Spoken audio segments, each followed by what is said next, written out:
All right, let's dive in. Today, we're going to talk about an operating system that was, well, a little bit of everything. It was a huge win, but also kind of thorny. It wasn't just another update for Microsoft, it actually changed the whole game for how we get our software. I'm talking, of course, about the story of Windows 10, a story of redemption, and a whole lot of controversy. So to really get Windows 10, you have to remember what came before it. Windows 8. Oh man, remember that start screen? That giant wall of colorful tiles? It was great for tablets, maybe, but for those of us on a desktop with a mouse and keyboard, it was just confusing. We felt totally lost. So what was the fix? Simple. Windows 10 brought back the start menu we all knew and loved, but it mixed in some of the new stuff too. And that one move, right there, was basically Microsoft saying, "We're sorry. We hear you." And yeah, that's really where this whole story kicks off. Windows 10 wasn't just the next version. It was a direct answer to all the complaints about Windows 8. It was basically a big apology letter written specifically for everyone using a good old-fashioned mouse and keyboard. And you know, Microsoft's top brass, they didn't beat around the bush. One of their executives, Terry Myerson, basically came out and said it. He said the goal with Windows 10 was to bring back the feel of Windows 7 for people on non-touch devices. The message was loud and clear. That whole experiment of pushing a tablet interface on desktop users, yeah, that was done. Over. Okay, so how'd they actually pull it off?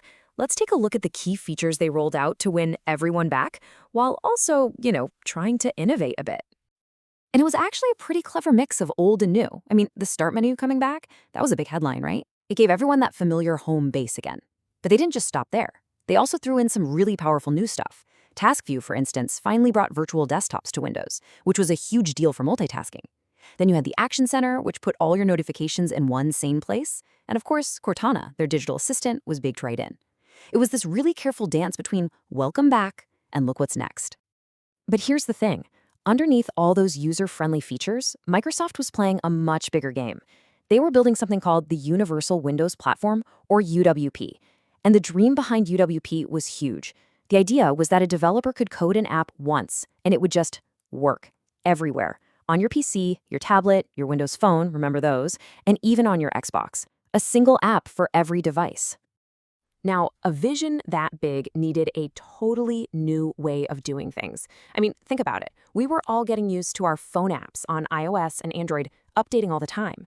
Microsoft just couldn't stick to their old schedule of releasing a new Windows every 3 years. It was too slow. So this led to a massive, fundamental change in the very definition of what Windows was. And this really shows you what that shift looked like. Remember going to a store and buying a physical box for Windows? Well, that was gone. The new model was called Windows as a Service. And what that meant was that you'd get big new features delivered right through Windows Update, for free, a couple of times a year. So Windows wasn't this thing you bought anymore. It was something that was always changing, always evolving.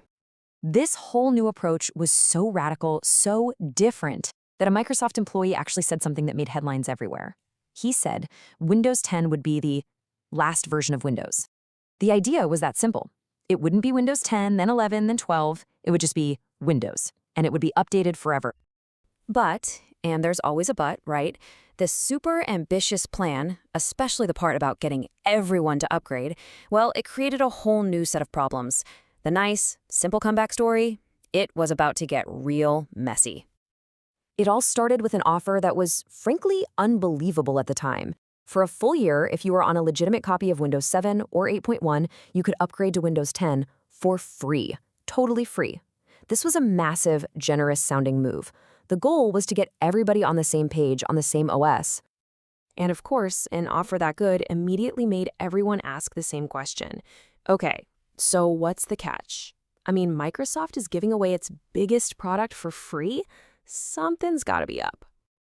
And pretty soon, the price of that free upgrade started to become clear. The complaints really boiled down to 3 main things. First, the upgrade tactics were super aggressive, almost like adware. Second, there were huge privacy issues with all the data they were collecting. And third, users lost a ton of control over when and how their computers updated. Man, that Get Windows 10 app became public enemy #1 for a while. It was this notorious little pop-up that used these really deceptive tricks. You'd get a dialog box, and even if you click the X to close it, thinking you were saying no, the system would take that as a yes and schedule the upgrade anyway. It got so bad that one woman's work computer got bricked by a forced upgrade, and she actually sued Microsoft and won $10,000. And then there was the privacy stuff.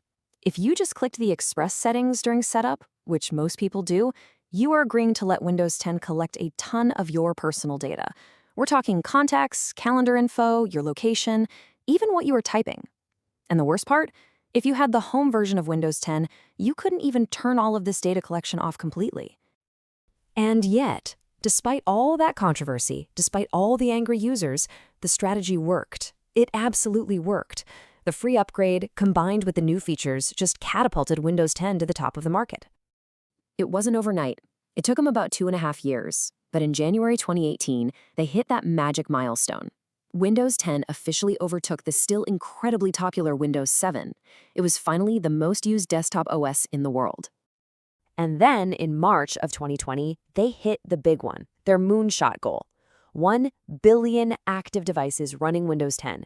At that point, the comeback story was officially complete.